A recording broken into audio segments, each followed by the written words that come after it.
Welcome to our second vlog, goose farming. We have 4 Tolus geese, 2 and 2 weeks old.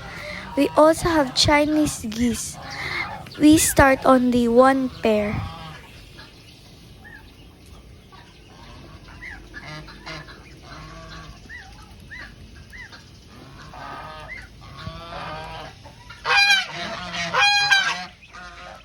Then we also have Heritage chicks, 1 month old, Black Australorp, Chord Island Red, PPR chicks.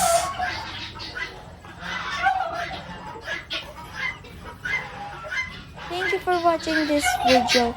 Don't forget to subscribe and like this. Bye!